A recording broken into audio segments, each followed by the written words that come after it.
Electrical machine में हमारे total 5 chapters हैं।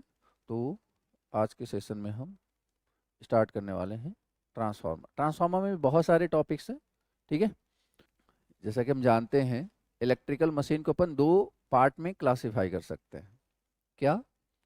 स्टैटिक इलेक्ट्रिकल मशीन और रोटेटिंग इलेक्ट्रिकल मशीन।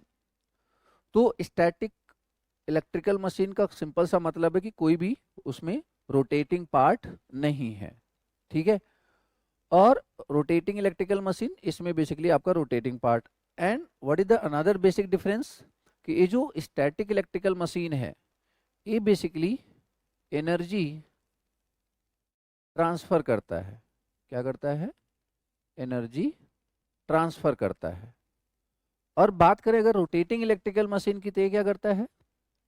ये एनर्जी कन्वर्ट करता है। ये एनर्जी कन्वर्ट करता है। किसमें करता है? तो इलेक्ट्रिकल को मैकेनिकल में या फिर मैकेनिकल को इलेक्ट्रिकल में, दोनों पॉसिबिलिटी हो सकती है। जनरेटर भी हो सकता है और मोटर भी हो सकता है। तो इलेक्ट्रिकल को मैकेनिकल में या मैकेनिकल को इलेक्ट्रिकल में, ठीक है।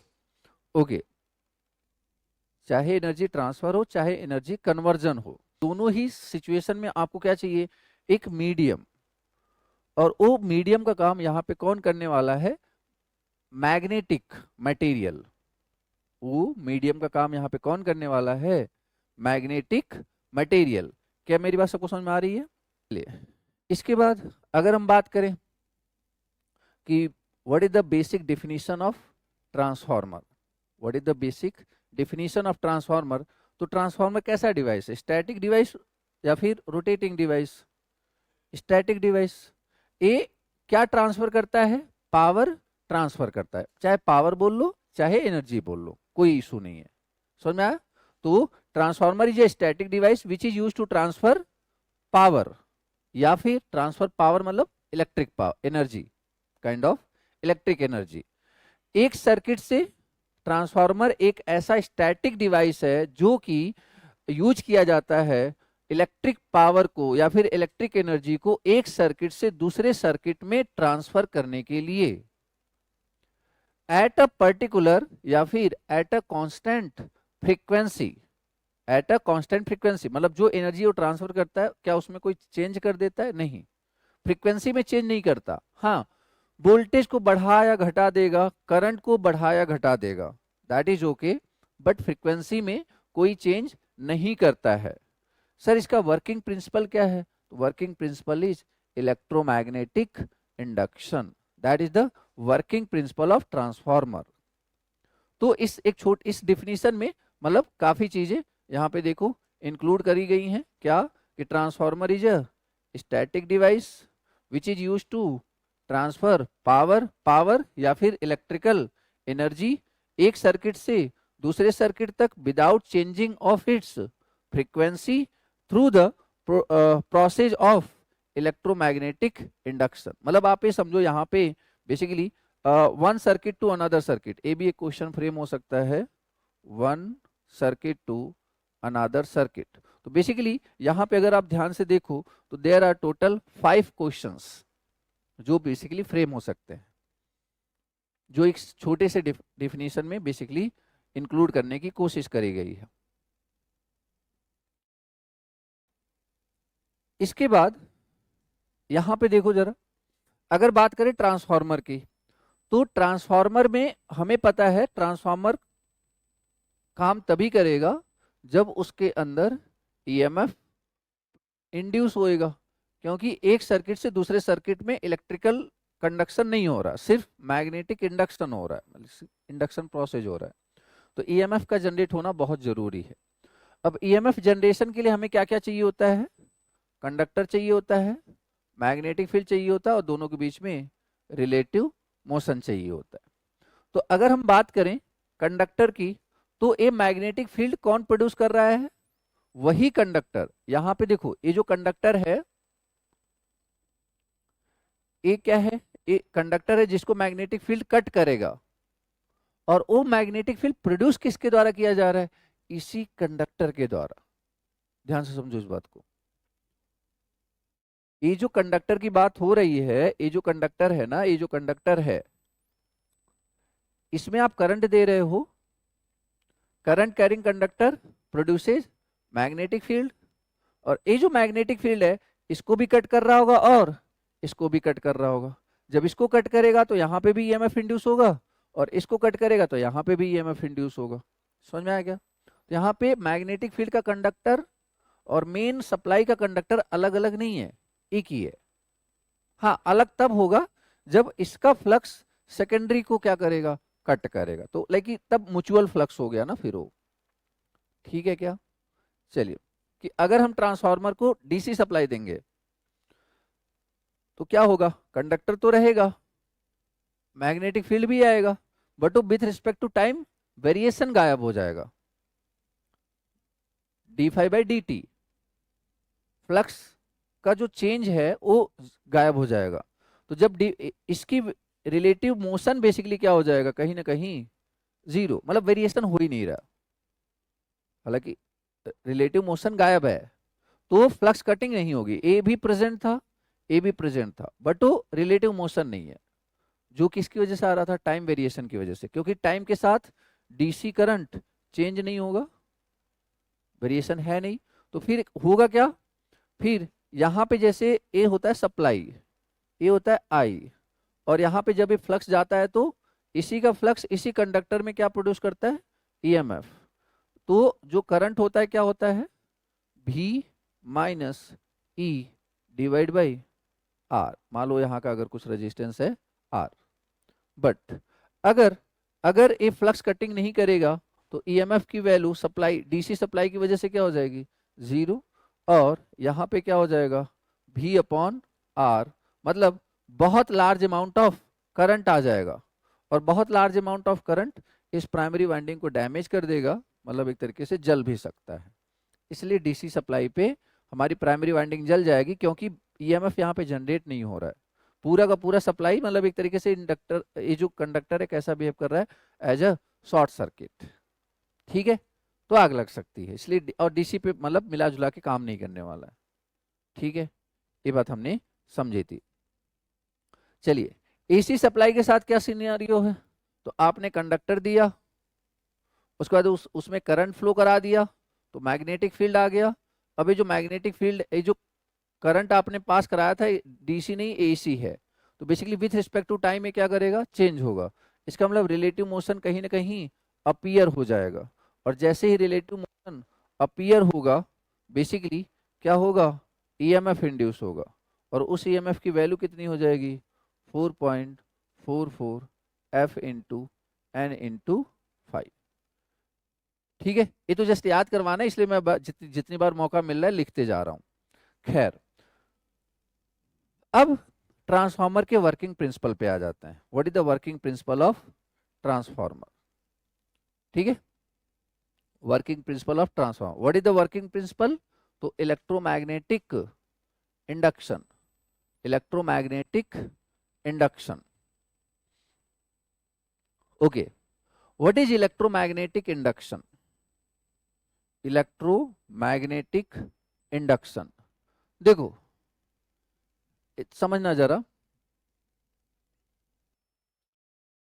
जब करंट कैरिंग कंडक्टर किसी वेरिएबल मैग्नेटिक फील्ड में रखा जाता है, या फिर करंट कैरिंग कंडक्टर भी ना भी बोलें, एक मिनट रुको, इसको थोड़े दूसरे तरीके से डिफाइन करते हैं।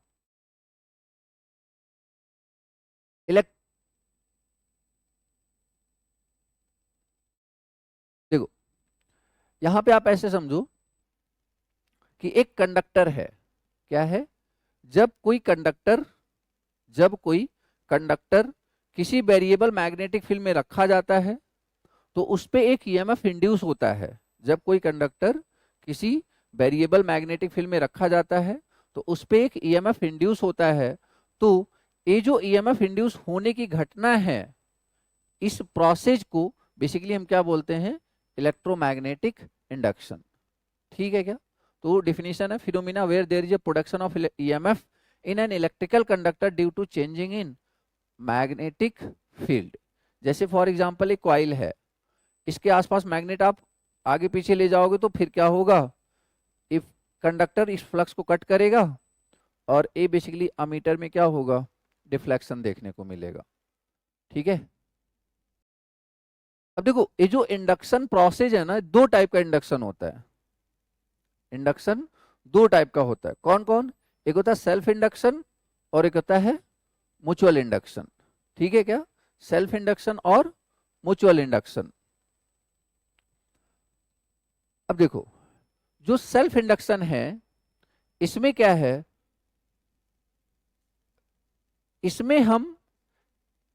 इसमें जो ईएमएफ इंड्यूस होगा, सेल्फ इंडक्शन का मतलब क्या हुआ, इसमें देखो what is electromagnetic induction, that is about production of EMF, induced EMF या फिर electromotive force. Production of EMF ही बेसिकली क्या है, production of EMF due to conductor placed in a variable magnetic field, that is electromagnetic induction. अब यहां पे देखो EMF produce तो होगा, अगर ईएमएफ प्रोड्यूस हो रहा है उसी कंडक्टर में जिसने मैग्नेटिक फील्ड प्रोड्यूस किया है तो उसे क्या बोलेंगे, सेल्फ इंडक्शन। सुन, अगर ईएमएफ उसी कंडक्टर में प्रोड्यूस होता है जिसने मैग्नेटिक फील्ड प्रोड्यूस किया है तो उसे क्या बोलेंगे, सेल्फ इंडक्शन। अगर ईएमएफ उसी कंडक्टर में इंड्यूस होता है जिसने क्या प्रोड्यूस किया होगा, मैग्नेटिक फील्ड, तो उसे हम क्या बोलेंगे, सेल्फ इंडक्शन। अगर ईएमएफ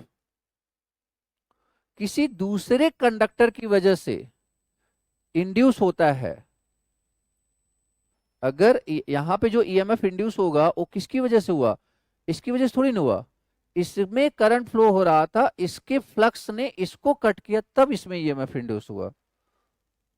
तो इसमें जो ईएमएफ इंड्यूस हुआ एक खुद के करंट की वजह से नहीं हुआ, किसकी वजह से हुआ, इसकी वजह से हुआ। तो इसको बेसिकली क्या करते हैं, कहते हैं म्यूचुअल इंडक्शन। समझ में आया। तो ईएमएफ जहां इंड्यूस हो रहा हो, अगर उसी ने वो मैग्नेटिक फ्लक्स क्रिएट किया हो तो सेल्फ इंडक्शन, ईएमएफ जहां इंड्यूस हो रहा हो वो फ्लक्स किसी और ने प्रोड्यूस किया हो तो दैट इज म्यूचुअल इंडक्शन।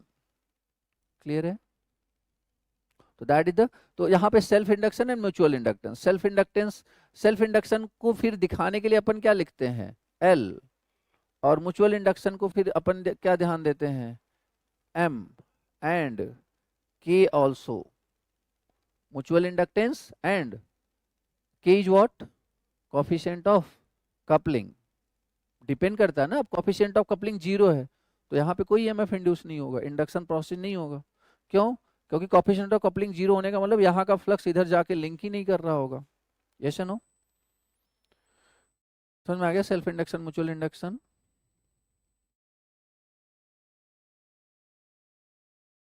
जैसे एक बात और समझो, जैसे अगर सेल्फ इंडक्शन की बात करें तो सेल्फ इंडक्शन की वजह से जो ईएमएफ इंड्यूस होगा,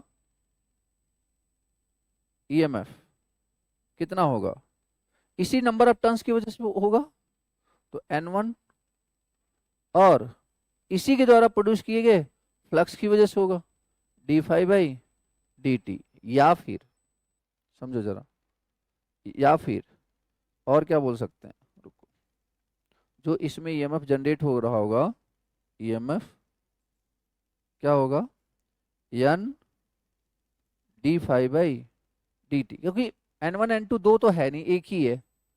और अगर बात करें L की तो that is self inductance, L di/dt, क्योंकि एक ही करंट है ना। बट यहाँ पे सिनारियो अलग है, यहाँ पे A है I1 और A है I2, यहाँ पे नंबर ऑफ टर्न्स भी अलग हैं। A रहा आपका N1 और A रहा आपका N2, A रहा N1 और A रहा आपका N2। ठीक है क्या, N1 और N2। अब क्या होगा, तो यहां का तो ठीक है ना, समझ में आ रहा है, इधर आ जाओ थोड़ा, इधर बताओ जरा क्या होगा। मुझे ए वाला चाहिए, दूसरे वाले का ईएमएफ चाहिए। चलो बताओ, अगर मैं नंबर ऑफ टर्न्स लूंगा तो कौन सा लूंगा, N1 या N2? बोलो बोलो, इसका ईएमएफ बताना है मुझे, इसमें कितना ईएमएफ जनरेट होगा तो इसके नंबर ऑफ टर्न्स पे डिपेंड करेगा ना। तो दैट इज व्हाट, N2। उसके बाद फ्लक्स किस पे डिपेंड करेगा, इसके द्वारा प्रोड्यूस किया गया फ्लक्स। समझ में आया? तो basically d∅1 divide by dt, पूरी बात क्लियर है? इसके फ्लक्स पे थोड़ी नहीं, इसके फ्लक्स पे डिपेंड करेगा। अगर बात करें इंडक्टेंस की तो L नहीं होगा, अब क्या हो जाएगा, M हो जाएगा, mutual inductance that is M। उसके बाद करंट बताओ कौन सा होगा, I1 या I2? I1, क्योंकि वो जो इसमें ईएमएफ इंड्यूस हुआ वो इस करंट की वजह से हुआ, तो M di1 अपॉन dt। समझ में आया? अगर इसी तरह कोई ईएमएफ 1 का पूछेगा तो क्या बोलोगे, N1 d∅2 अपॉन d2 और M di2 बाई dt। तो this is the basic difference between what, self induction and mutual induction. ये चीजें आपको आसानी से क्यों समझ में आ जा रही, क्योंकि आपने अभी जस्ट इलेक्ट्रोमैग्नेटिक, इलेक्ट्रोस्टैटिक्स या फिर नेटवर्क को सारी चीजें पढ़ रखी हैं। अदरवाइज ये चीजें फिर आपको दिक्कत करती। मैग्नेटिक कपलिंग में पढ़ा था ना ये सारी चीजें, म्यूचुअल इंडक्टेंस वगैरह, तो वहां पे टाइम इसीलिए दिया गया था क्योंकि पता था कि ये चीजें सामने आएंगी। तो मुझे ज्यादा उस समय वही बात है, या तो वहां एफर्ट दूं या तो यहाँ दूं। जब वहां पे पढ़ ही रहे तो वहां पे डिटेल में हमने पढ़ लिया, यहाँ पे आपको ज्यादा दिक्कत आएगी नहीं। ठीक है क्या, आगे बढ़े?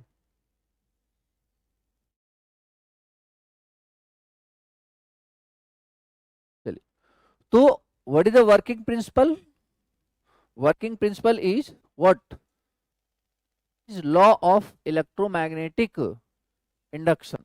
ट्रांसफार्मर वर्किंग प्रिंसिपल इज, वैसे तो बोला इलेक्ट्रोमैग्नेटिक इंडक्शन, बट अगर उसको और सही से बोलना हो तो क्या, फैराडेज, क्योंकि ये जो रूल है किसने दिया था, फैराडे ने। अब फैराडे ने बोला क्या था, देखो जरा, एक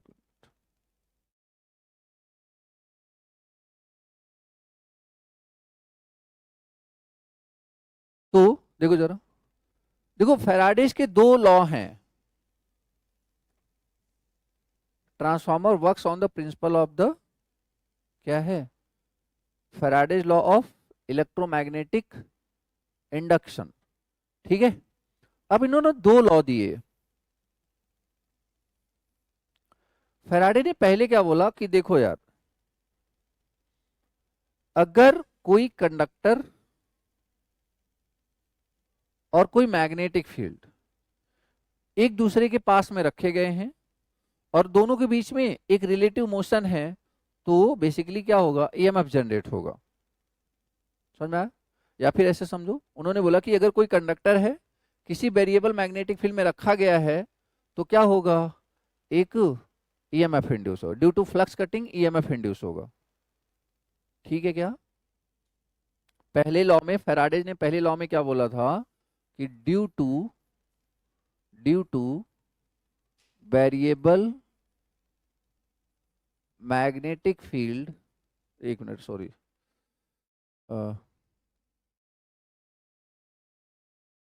when a conductor is placed,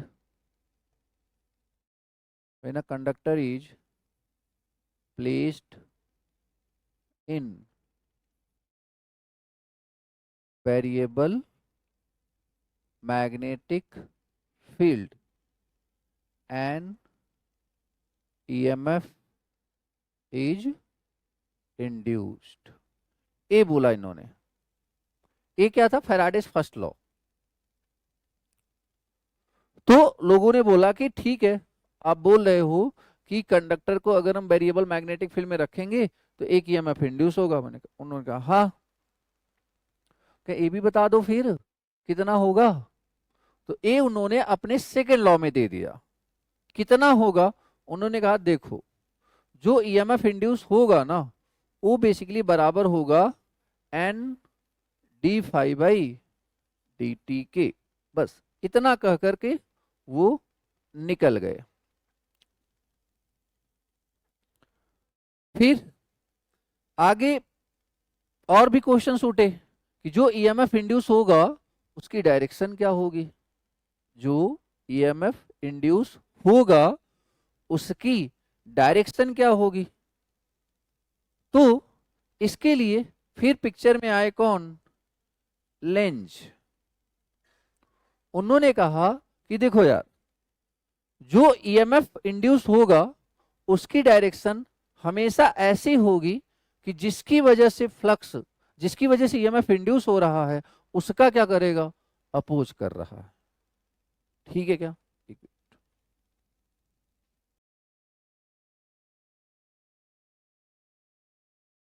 ठीक है, तो क्या था, तो ये जो माइनस आया ये किसने दिया था इसको, लेंज ने। तो इसको क्या बोल देते अपन, लेंज लॉ।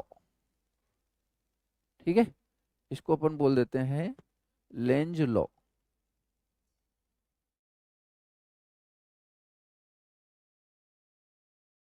अब लेंज लॉ को थोड़ा समझ लेते हैं कि इन्होंने बोलना क्या चाह रहे थे ये।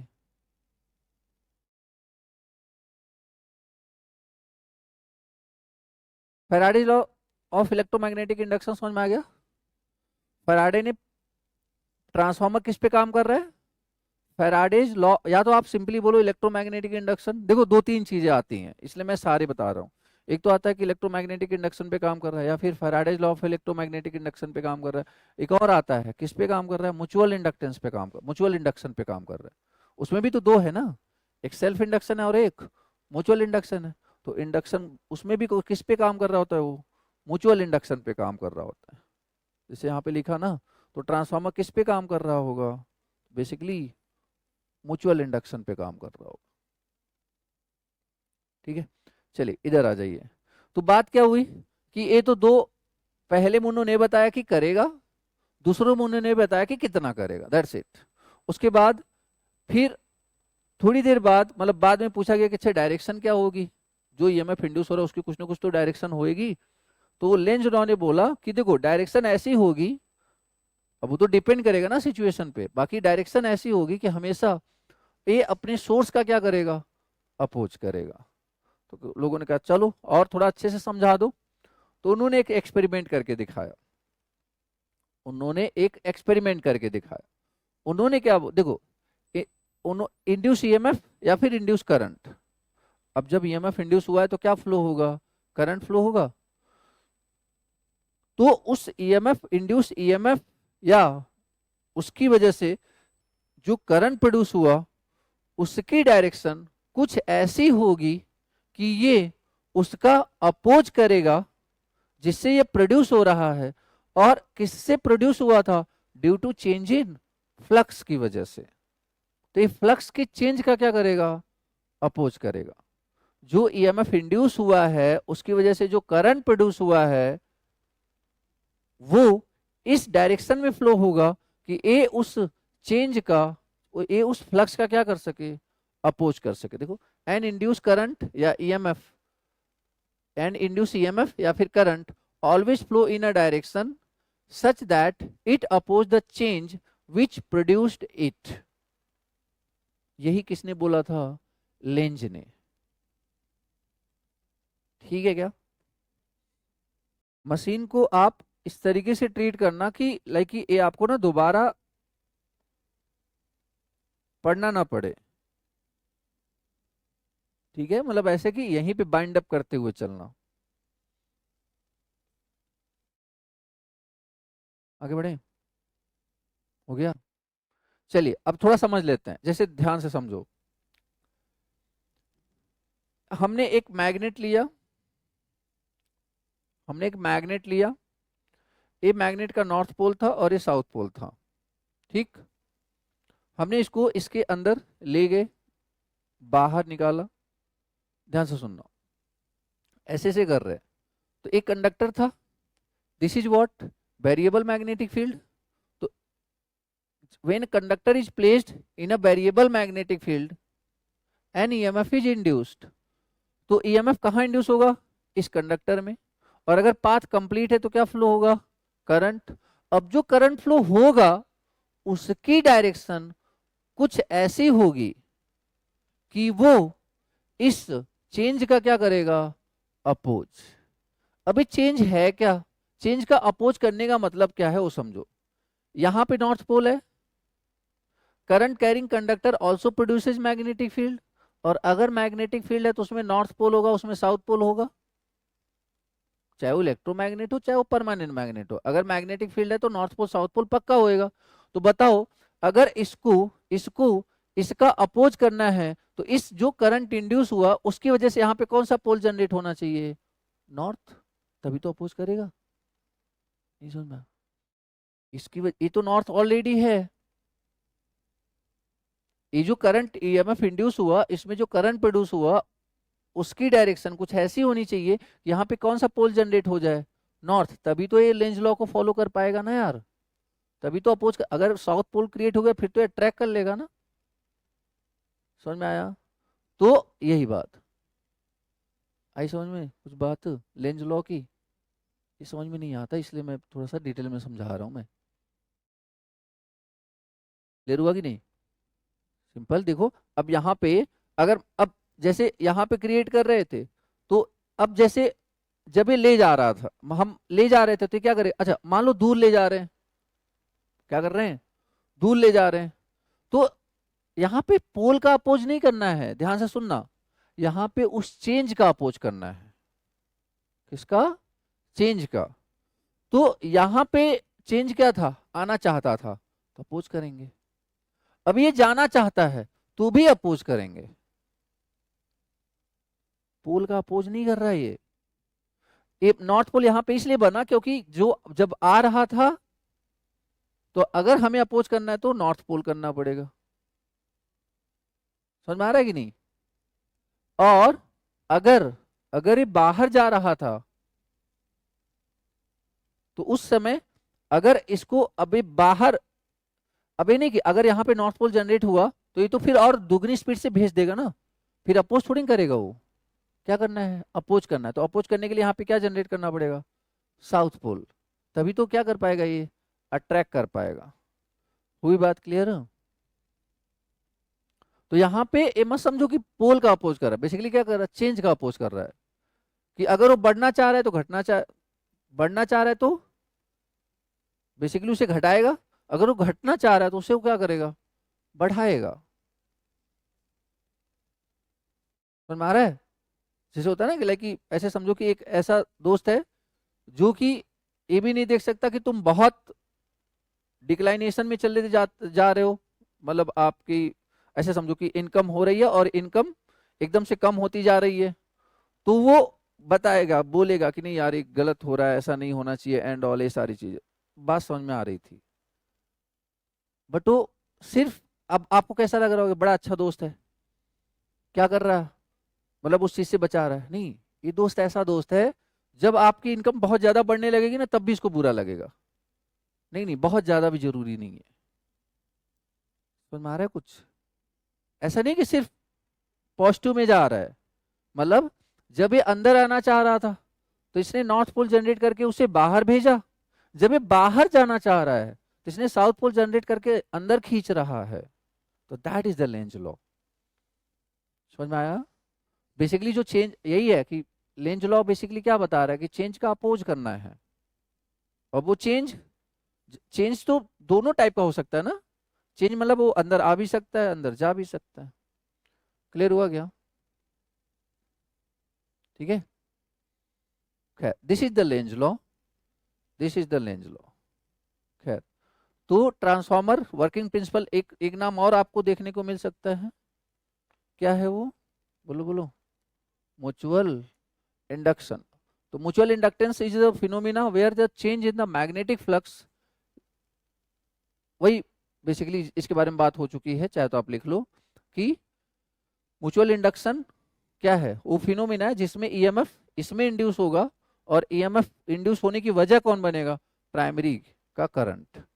या प्राइमरी के द्वारा प्रोड्यूस किया गया फ्लक्स सेकेंडरी में ईएमएफ इंड्यूस होने की वजह बनेगी, that is the mutual induction. वहां पे डिफाइन नहीं किया था ना हमने, तो आप चाहे तो कर लो define.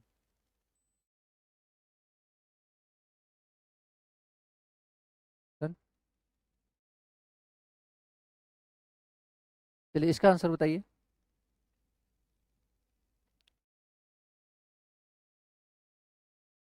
And the EMF is induced only when there is what?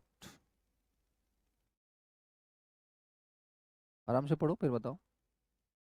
EMF कब इंड्यूस होगा? हुँ? जब जब मैग्नेटिक फील्ड रुका रहेगा, कंडक्टर मूव करेगा, या फिर कंडक्टर रुका रहेगा, मैग्नेटिक फील्ड मूव करेगा, या फिर दोनों? बोलो, दोनों में से कुछ भी हो, ईएमएफ तो इंड्यूस होगा ना यार। What is the answer? क्या कर रहे हो तुम लोग यार? ईएमएफ तो दोनों केस में इंड्यूस होगा ना। तो आपको रिलेटिव मोशन चाहिए ना, जरूरी थोड़ी ना है। मैं बोल रहा हूँ ए है और बी है, इन दोनों के बीच में रिलेटिव मोशन चाहिए। क्या पॉसिबिलिटी हो सकती है? या तो हो सकता है ए चले ए रुका रहे, या तो ए चले ए रुका रहे, या दोनों चले बट डिफरेंट डिफरेंट स्पीड से चले। तीन कंडीशन बनती है नॉन जीरो रिलेटिव वेलोसिटी की। What is the answer?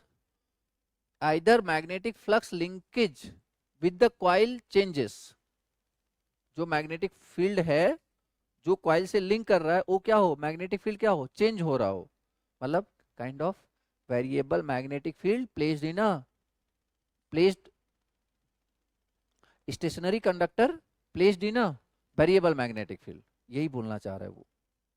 बोलो देखो ना, magnetic flux linkage with the coil, coil मतलब कंडक्टर, चेंजेस, वही मतलब हुआ ना कि मैग्नेटिक फ्लक्स क्या हो रहा है, चेंज हो रहा है, कॉइल क्या है, रखा गया है। तो एक stationary conductor when placed in a variable magnetic field it will EMF, it will induce an EMF ना।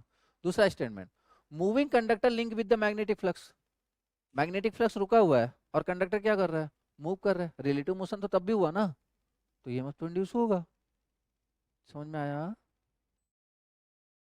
ये तो कल भी बात हुई थी हमारी। चलो ये हो गया। अब जैसे यहाँ पे देखो ना, यहाँ पे क्या कर रहे हो आप, ए, यहाँ पे देखो पहला है, पहला एग्जाम्पल है, पहला एग्जाम्पल मतलब यहाँ पे कंडक्टर क्या है, बोलो बोलो, कंडक्टर क्या है, स्टेशनरी, और मैग्नेटिक फील्ड क्या है, बोलो बोलो, मैग्नेटिक फील्ड क्या है, वेरिएबल। किसके रिस्पेक्ट में, टाइम के रिस्पेक्ट में या स्पेस के रिस्पेक्ट में? स्पेस के रिस्पेक्ट में, ठीक है ना। किसके रिस्पेक्ट में? स्पेस के रिस्पेक्ट में।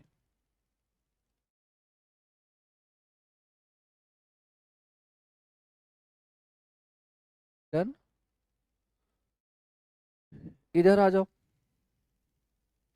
ये क्या सिनारियो है, एक कंडक्टर है, ये मैग्नेटिक फील्ड है। बताओ मैग्नेटिक फील्ड स्टेशनरी है वेरिएबल है? बोलो बोलो, मैग्नेटिक फील्ड क्या है, स्टेशनरी,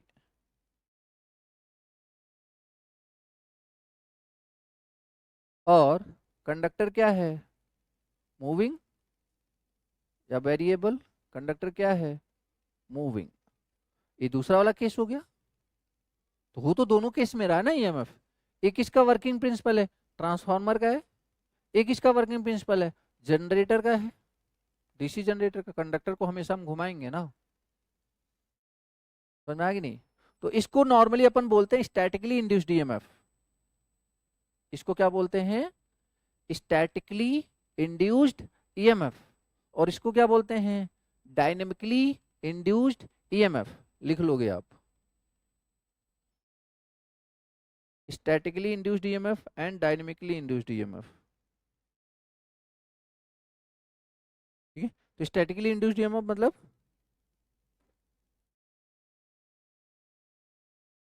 कि कंडक्टर स्टेशनरी है और मैग्नेटिक फील्ड क्या है, variable, that is statically induced EMF.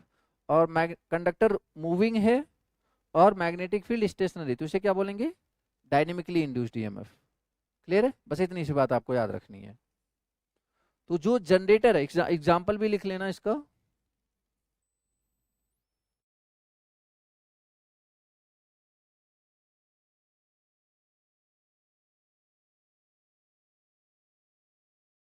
क्या है डीसी जनरेटर, क्या है डीसी जनरेटर। इसके लिए statically induced EMF and example is transformer, example is transformer.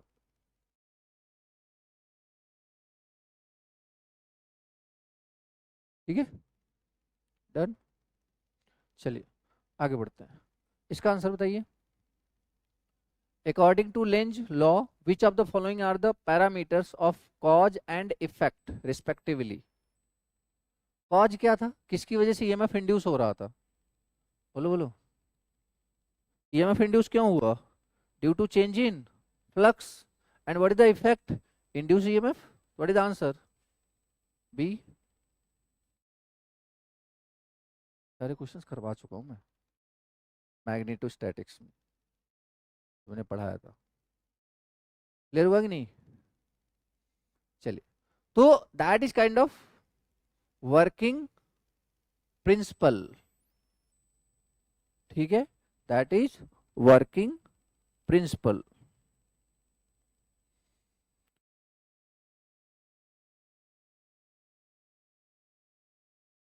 ठीक है, अच्छा, अब यहां पे भी एक पॉइंट और ऐड कर सकते हो आप कि जो स्टैटिकली इंड्यूस्ड ईएमएफ है ना, उसके भी दो टाइप है।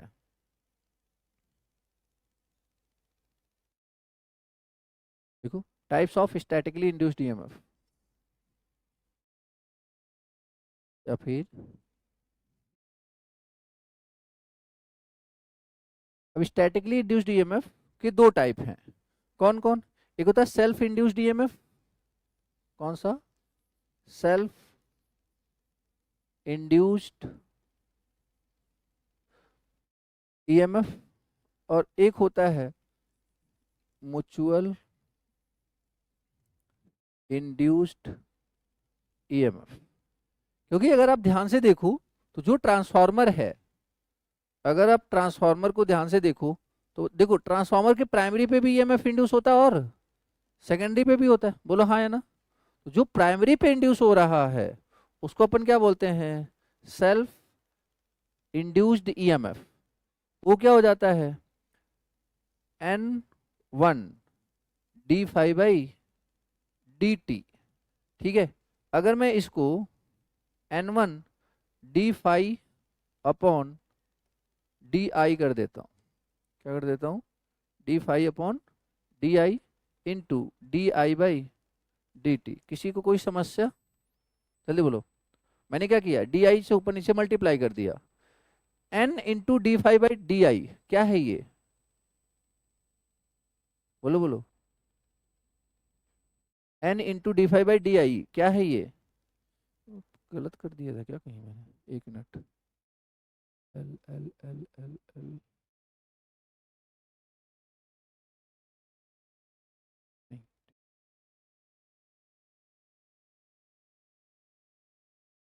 ठीक है, बोलो क्या है ये, दिस इज एक्चुअली एल, क्या है ये, एल। तो this is what, self inductance, L di/dt। समझ में आ रहा है कुछ। अगर इधर आ जाओ म्यूचुअल इंडक्टेंस में, तो यहाँ पे E2 क्या हो जाएगा, अभी मैं लेंज लॉ की बात नहीं कर रहा, तो बेसिकली N2 d∅/dt। इसको भी मैं ब्रेक करता हूँ, N2 d∅/di इंटू di/dt। तो यहाँ पे जो आपका क्या हो जाएगा, N2 d∅/di इंटू di/dt। ये I1 है ना, I1 I1 I1।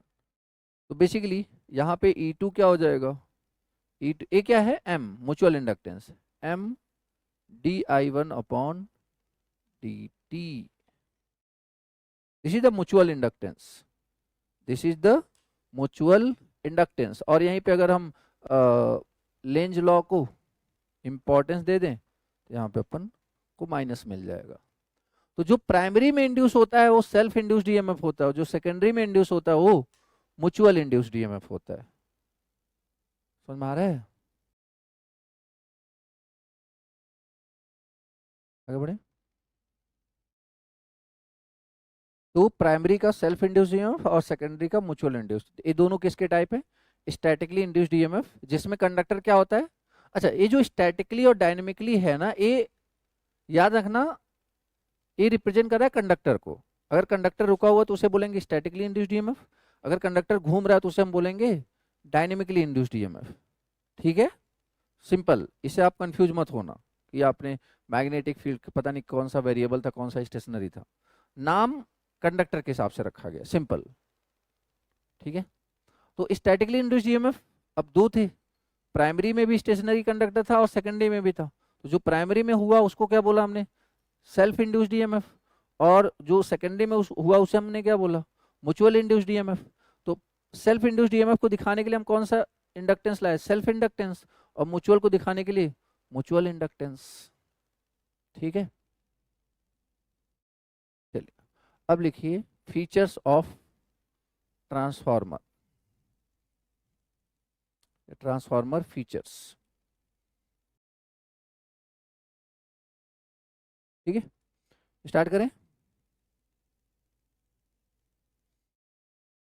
चलिए, तो सबसे पहला इंपॉर्टेंट पॉइंट क्या है कि transformer is a constant frequency device. What is meaning of constant frequency device, कि जितने जितने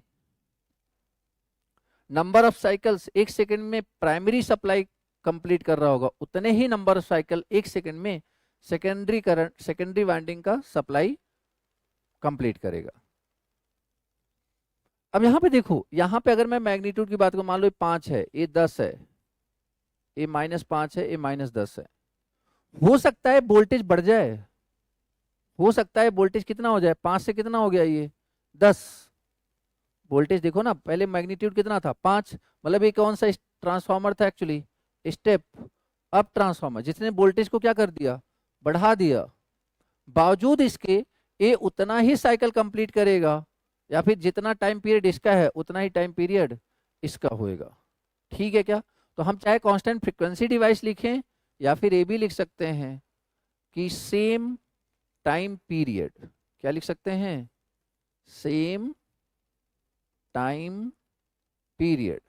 देखो अब वो ना लैंग्वेज चेंज करते हैं, एग्जाम में लैंग्वेज चेंज करते हैं, सिंपल सी बात है। अगर फ्रीक्वेंसी सबको रटा हुआ है, फ्रीक्वेंसी कांस्टेंट है, तो अब वो देखना चाहते हैं कि ठीक है अच्छा बताओ, इसके हिसाब से बताओ तुम्हें पता है कि नहीं फ्रीक्वेंसी और टाइम पीरियड में relation, what is the relation, anyone.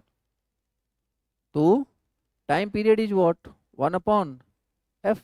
तो सिंपल सी बात है, अगर अगर अगर फ्रीक्वेंसी सेम है तो टाइम पीरियड भी क्या रहेगा, सेम ही रहेगा, मतलब कांस्टेंट रहेगा। प्राइमरी और सेकेंडरी का चाहे टाइम पीरियड हो चाहे फ्रीक्वेंसी हो, दोनों क्या रहेंगे, सेम। ठीक है, या फिर सिंपली टाइम या पीरियड या फिर frequency that will always remain constant. चले जाओ, रेस्ट करना, हाँ हाँ कर लो, लेटना हो तो अंदर चले जाना, हाँ हाँ चले जाओ, कोई पहले बता देते, लेते जाओ साथ में, लिटा दो ले जाके ना।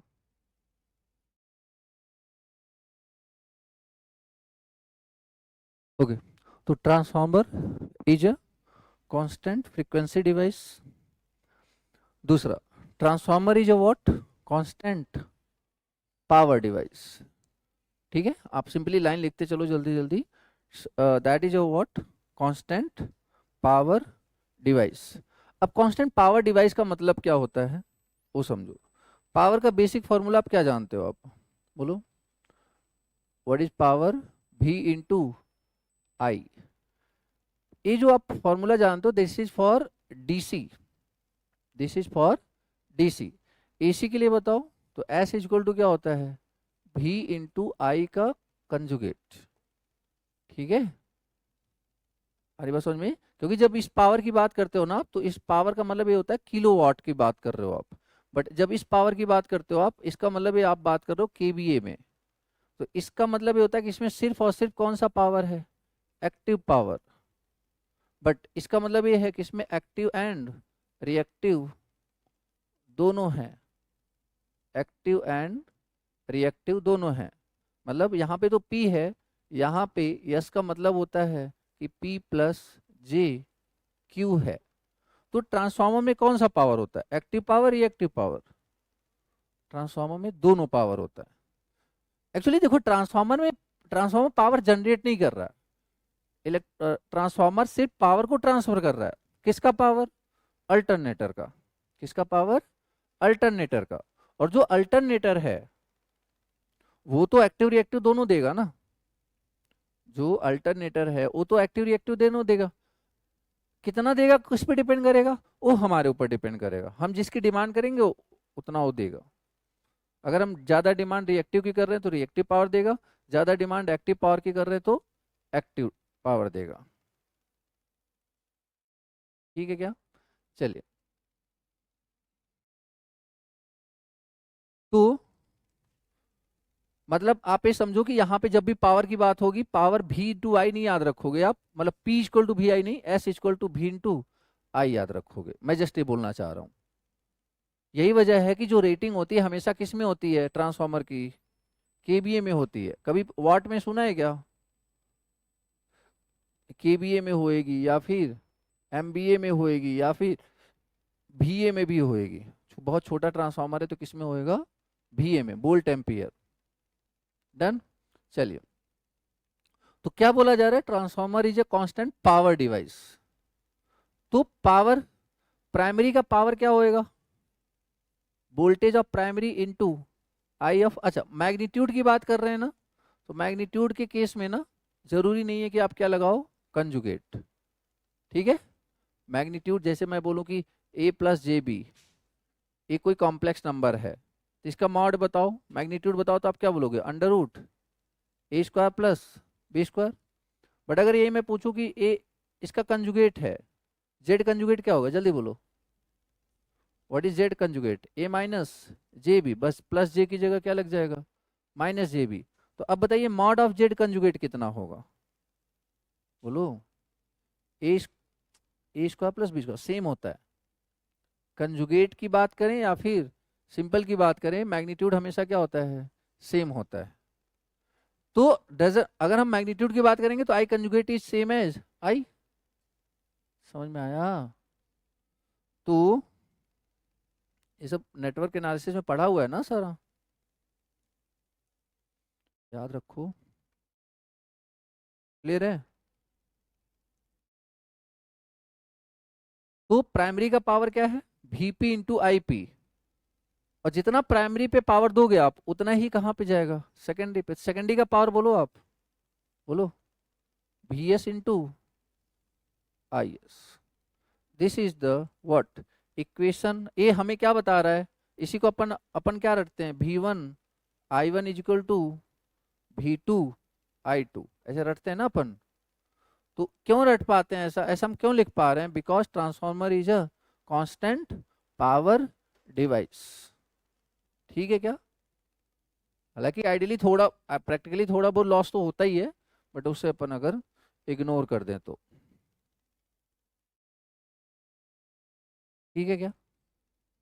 अच्छा, अब यहाँ पे एक बात और मुद्दे की है, क्या, कि कई बार ऐसा होता है ना कि आपको पावर दे देगा, जैसे फॉर एग्जांपल, लिख लिया,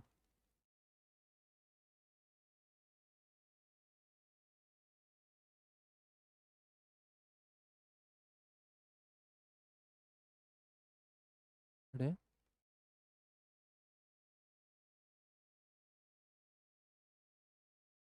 कई बार ऐसा होता है जैसे कि आपको बोल देगा कि ट्रांसफार्मर की केवीए रेटिंग, केवीए रेटिंग मान लो 50 केवीए है, ठीक है, कितनी है 50 केवीए। अब बताओ केवीए रेटिंग प्राइमरी के सेकेंडरी की, ये केवीए रेटिंग किसकी है, प्राइमरी की। 50 केवीए प्राइमरी की होती है, सेकेंडरी की होती है, जो भी 50 KVA they they, 100 KVA they they, what ever. क्या क्या लिखा है मैंने ऊपर, what is meaning of constant power, चाहे प्राइमरी हो चाहे सेकेंडरी हो। हद है यार, वही बता रहा हूँ, अभी वो स्लाइड भी आगे नहीं गई, ऊपर लिखा हुआ है, सेकेंडरी का बता रहे हो तुम, किसका होता है, दोनों का होता है। That is the meaning of constant कि कांस्टेंट का मतलब ही यही होता है ना कि प्राइमरी और सेकेंडरी दोनों का क्या रहेगा, सेम। कांस्टेंट फ्रीक्वेंसी डिवाइस बोला था, क्या मतलब था उसका, प्राइमरी की फ्रीक्वेंसी और सेकेंडरी की फ्रीक्वेंसी क्या रहेगी, सेम। कांस्टेंट पावर डिवाइस का मतलब क्या है, प्राइमरी का पावर और सेकेंडरी का पावर क्या रहेगा, सेम। समझ में आया। तो मान लो अगर आपसे बोल दे केबी रेटिंग 50 केबीए एंड प्राइमरी का वोल्टेज, चलो एक काम करो आप, this is end voltage rating,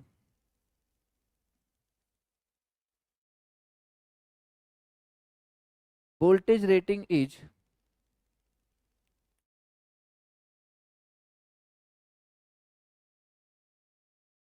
10 KB and 2 केबी।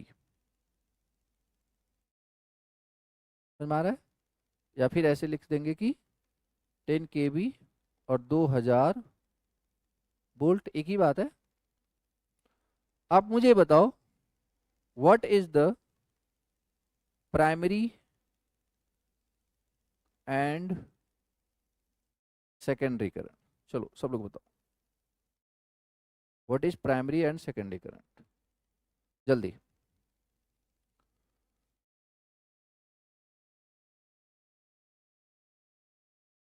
अरे यार यस दे रखा है, वोल्टेज दे रखा है, करंट निकालना है तुम्हें। तो 50/10 कितना हो गया, 5 एम्पियर। ये किसका हो गया, प्राइमरी का। अब सेकेंडरी के लिए पावर कितना यूज करेंगे, सेम ही ना, तो 50/वॉट, दो, 2 केबी, कितना आ जाएगा, 25 एम्पियर। समझ में आया कि नहीं। तो आप ये मत समझना कि जो रेटिंग दिया होगा प्राइमरी का दिया होगा सेकेंडरी का दिया होगा, दोनों का है। आप दोनों साइड के करंट को निकाल, हमने तो दोनों के लिए यूज किया ना। हमारी बात समझ में, ठीक है, आगे बढ़े। चलिए, तो transformer is a constant frequency device as the second term is constant power device and the third term is that is a constant flux device. Transformer is a constant flux device. Transformer is a constant flux device. अब इसमें क्या दिक्कत है, actually क्या होता है कि इसको काम करने के लिए जो फ्लक्स चाहिए होता है, जो फ्लक्स चाहिए होता है, मतलब जितना ईएमएफ इंड्यूस करने के लिए जो फ्लक्स चाहिए होता है, वो हमेशा क्या रहता है, कांस्टेंट रहता है, वो हमेशा कांस्टेंट रहता है। Actually that not depends on the what, loading, that will not depend on the loading, load पे डिपेंड करता ही नहीं है। क्या मतलब है इसका, देखो जरा, मान लो, इसीलिए जब वो प्राइमरी का करंट दिया जाता है ना, जब बोला जाता है कि what is the primary current, तो प्राइमरी करंट पता है क्या बोला जाता है, इसे दो कंपोनेंट में ब्रेक कर दिया जाता है, I0 plus I1 dash, I0 plus I1 dash.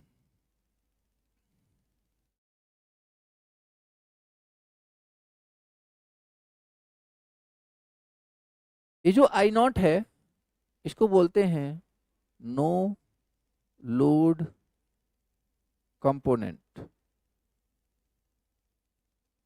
और जो I1 डैश है इसको बोलते हैं लोड कंपोनेंट।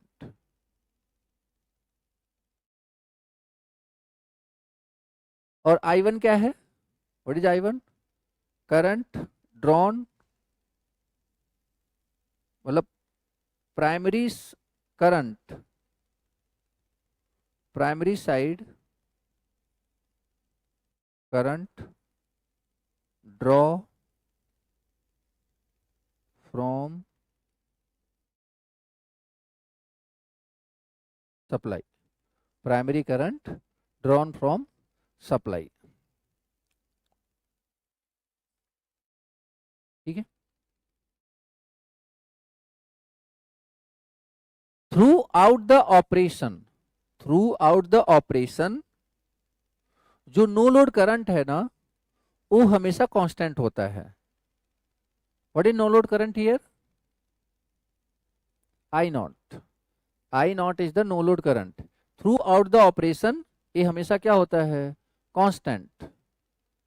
मतलब आप ये समझो कि अगर इसकी रेटिंग, अगर मान लो प्राइमरी की रेटिंग 100 एम्पियर है, 100 एम्पियर, तो ये जो नो लोड कंपोनेंट है ना ये 5 से 6 एम्पियर होगा। कितना? 5 से 6 एम्पियर, मतलब 5 to 6%, या कई बार 4 to 5% ही लिखो, 5 to 6 नहीं, 4 to 5%, 4 to 5 एम्पियर।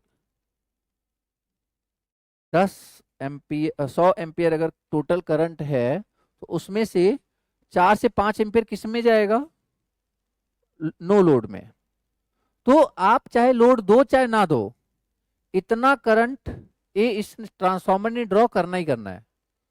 आप ट्रांसफार्मर सप्लाई लगाओ और सेकेंडरी पे लोड मत दो, सेकेंडरी पे लोड मत दो, तो करंट ड्रॉ करना चाहिए था क्या? करना तो नहीं चाहिए था। हमने पढ़ा है ना N1I1 इक्वल टू N2I2, पढ़ा है ना, N1I1 इक्वल टू N2I2। और अगर आपने सेकेंडरी को ओपन छोड़ दिया तो I2 की वैल्यू कितनी हो गई? 0। तो अगर I2 0 तो I1 भी क्या होना चाहिए था? 0 ना। आइडियली बात करें तो I1 क्या होना चाहिए था? 0। बावजूद उसके कभी भी प्रैक्टिकली 0 नहीं होता। हमने लोड नहीं दिया, I2 0 है, फिर भी I1 कुछ ना कुछ आएगा। वो पता है कितना आएगा? किसके बराबर आएगा? I0 के बराबर। इसलिए इसको क्या बोल रहे हैं? No load component. सर ये आ क्यों रहा है? यही आ रहा है फ्लक्स को जनरेट करने के लिए। तो एक बात बताओ, क्या फ्लक्स को जनरेट करने के लिए जो फ्लक्स स्टेब्लिश होगा या जो आएगा, क्या वो लोड पे डिपेंड कर रहा है क्या? नहीं। लोड कितना भी हो, इसने 4 से 5 एम्पियर लेना ही लेना है, 4 से 5% ऑफ रेटेड करंट लेना ही लेना है। किसके लिए? फ्लक्स जनरेट करने के लिए। डजंट मैटर लोड कितना है।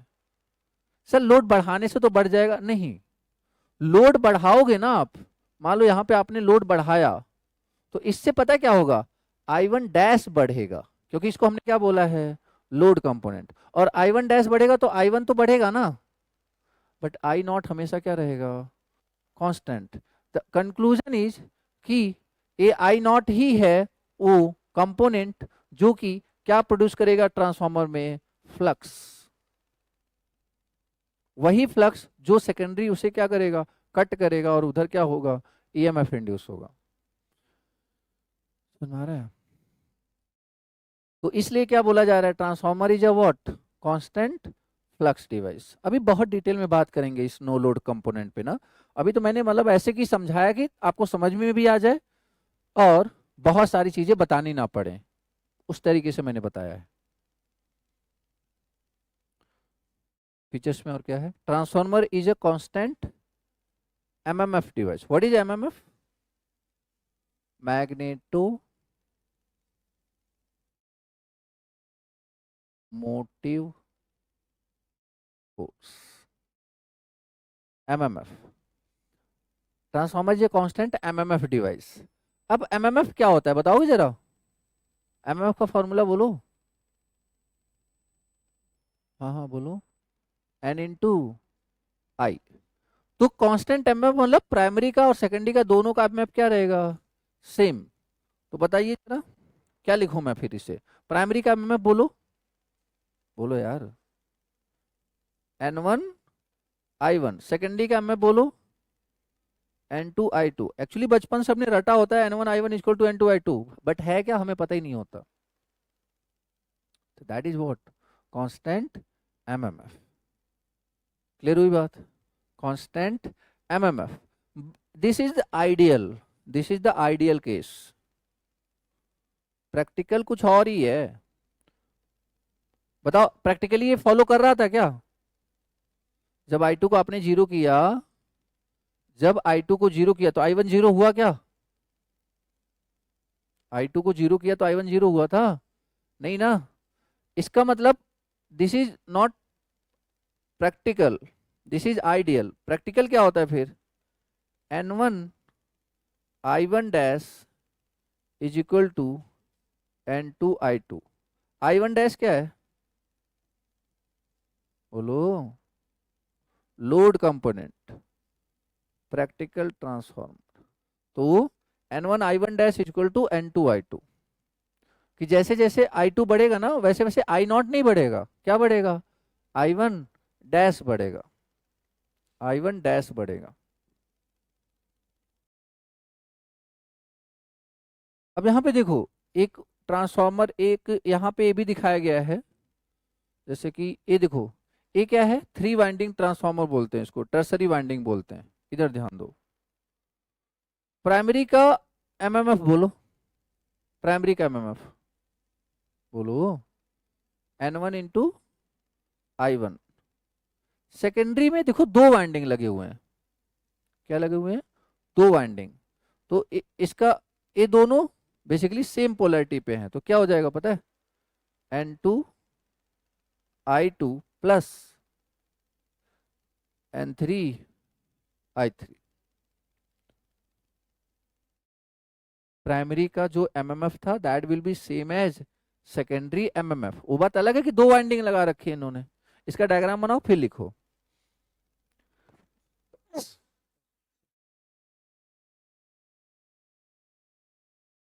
तो अलग अलग वाइंडिंग देना। अगर आपको ऐसा लग रहा है ना यहाँ दिक्कत आ रही, तो आप ऐसे कर सकते हो, कहीं और भी बना सकते हो, ऐसा कुछ नहीं है, इधर भी बना सकते हो।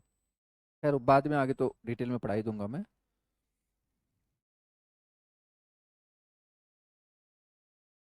चलिए उसके बाद जो ट्रांसफार्मर होता है वो इलेक्ट्रिकली क्या होता है? आइसोलेटेड। क्या प्राइमरी वाइंडिंग का कनेक्शन सेकेंडरी वाइंडिंग से है क्या? नहीं ना। तो इलेक्ट्रिकली क्या है? आइसोलेटेड। बट कैसे कपल्ड है? Magnetically coupled. मैग्नेटिकली कपल्ड मतलब ये देखो, जो प्राइमरी का मैग्नेटिक सर्किट है वो सेकेंडरी का भी मैग्नेटिक सर्किट है, सेमी मैग्नेटिक सर्किट है ना।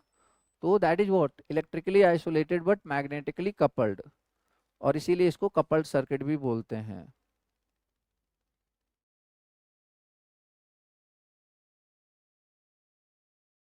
ठीक है क्या? इसके अलावा अगला फीचर्स चले देख लिया। क्या कोई ट्रांसफार्मर इलेक्ट्रिकली भी कनेक्टेड होता है? क्या कोई ट्रांसफार्मर इलेक्ट्रिकली कनेक्टेड होता है? Auto transformer. ऑटो ट्रांसफार्मर है जो इलेक्ट्रिकली भी कनेक्टेड होता है और मैग्नेटिकली भी कनेक्टेड होता है। ठीक है। इसको कौन सा ट्रांसफार्मर बोलते हैं फिर? उसको अगर ऑटो ट्रांसफार्मर बोलते हैं तो इसको कौन सा बोलते हैं?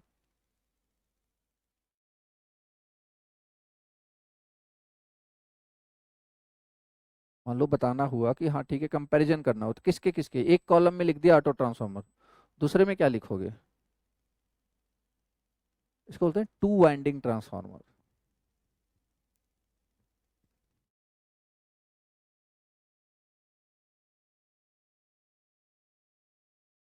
ओके। उसके बाद देखिए ये क्या था? Singly excited, doubly excited? Singly excited, एक ही सप्लाई दे रहे हो ना, दूसरी साइड सप्लाई दे थोड़ी ना रहे हो, वो तो इंड्यूस हो रहा है ना। That is singly excited. Active device, passive device? Passive device ये खुद का एनर्जी थोड़ी ना दे रहा है, ये तो एनर्जी क्या कर रहा है? सिर्फ ट्रांसफर कर रहा है। एक्टिव डिवाइस तो वो होता है ना जो एनर्जी दे, जैसे जनरेटर एक्टिव डिवाइस है, इलेक्ट्रिक एनर्जी प्रोड्यूस करे। समझ आ रहा है कि नहीं? तो that is what, passive device, singly excited and passive device. कोई समस्या? आगे बढ़े।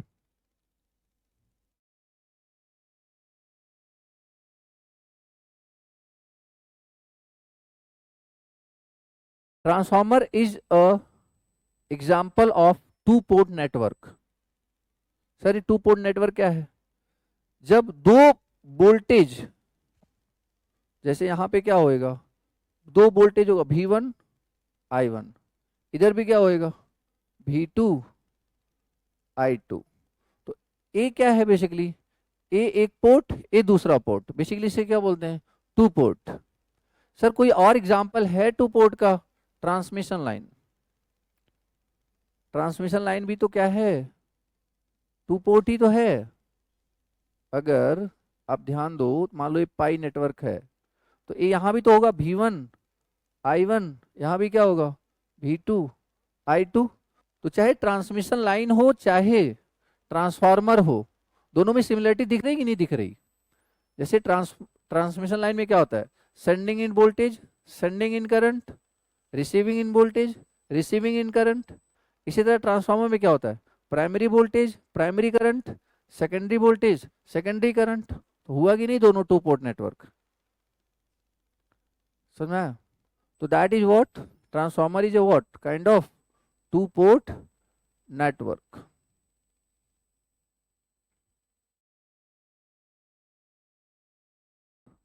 Transformer is an not a energy conversion device. This is what, energy transfer device. ठीक है ना? Not a energy conversion device. This is an electric transfer device, energy transfer device.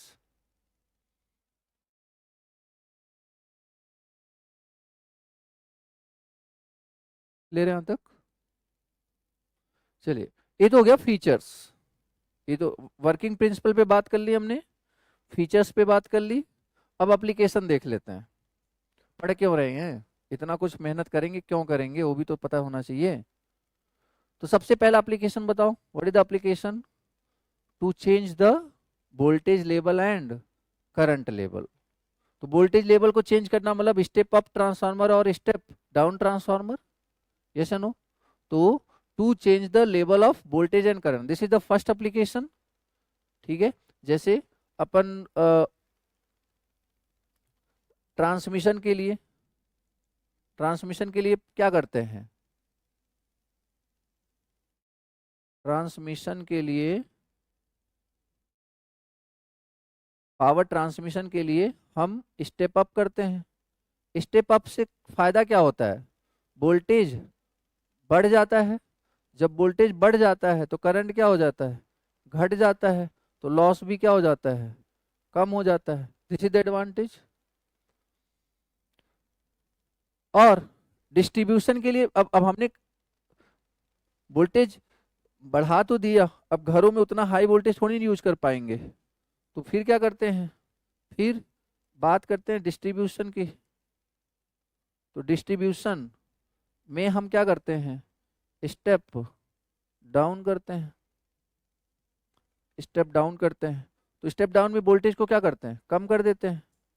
Current थोड़ा सा बढ़ जाता है, बट करंट बहुत बढ़ जाता है, बट करंट बहुत ज्यादा नहीं बढ़ता। क्यों नहीं बढ़ता, क्योंकि हम एक ही घर में थोड़ी ना दे रहे हैं, हम तो डिस्ट्रीब्यूट कर दे रहे हैं ना, फीडर के थ्रू हम डिस्ट्रीब्यूट कर दे रहे हैं। तो ऐसा नहीं है कि करंट बहुत ज़्यादा बढ़ जाएगा एक जगह का, ठीक है क्या? बट हाँ, स्टेप डाउन करना जरूरी है। तो to change the level of voltage and current, clear है क्या? जैसे यहाँ पे क्या किया हमने, स्टेप, ये बताओ स्टेप अप है स्टेप डाउन है, स्टेप अप है, ठीक है। क्या है, एक मिनट,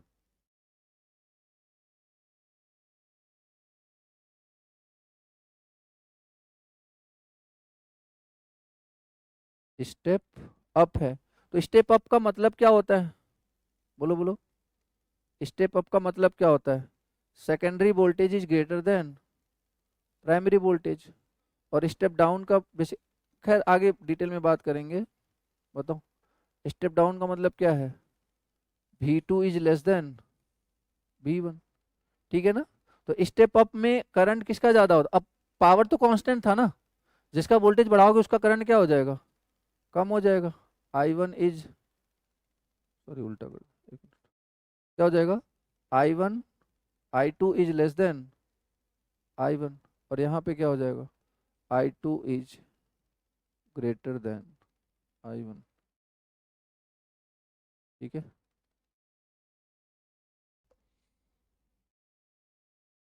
खैर इसके बाद to produce electrical isolation. Electrical isolation, जैसे अब यहाँ पे मान लो इलेक्ट्रिकल आइसोलेशन, अब जैसे यहाँ पे अगर कहीं फॉल्ट आया, कुछ दिक्कत आई, तो इसका असर सेकेंडरी पे नहीं पड़ेगा, नहीं तो फिर यहाँ पे क्या होगा? सेकेंडरी पे पड़ेगा। तो सेकेंड एप्लीकेशन है टू प्रोड्यूस इलेक्ट्रिकल आइसोलेशन, ठीक है, to produce electrical isolation. Clear? तीसरा क्या है? अच्छा, स्टेप डाउन को एक और कहाँ यूज करते हैं अगर आपको याद हो, तो वेल्डिंग में भी यूज करते हैं। यस या नो? वेल्डिंग ट्रांसफार्मर में हमारी कोशिश क्या रहती है कि वोल्टेज को क्या करें? कम करें, और करंट को क्या करें? ज़्यादा करें। तो वेल्डिंग ट्रांसफार्मर में भी एप्लीकेशन बोल सकते हो आप।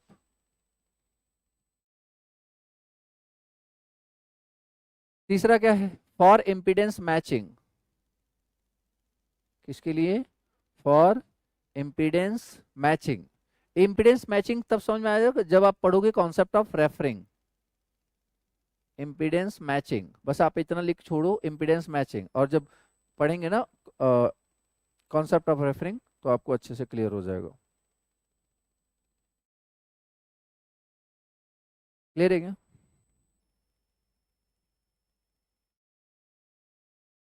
ठीक है, चलो। तो ये हमारा, अभी हमने क्या क्या पढ़ा?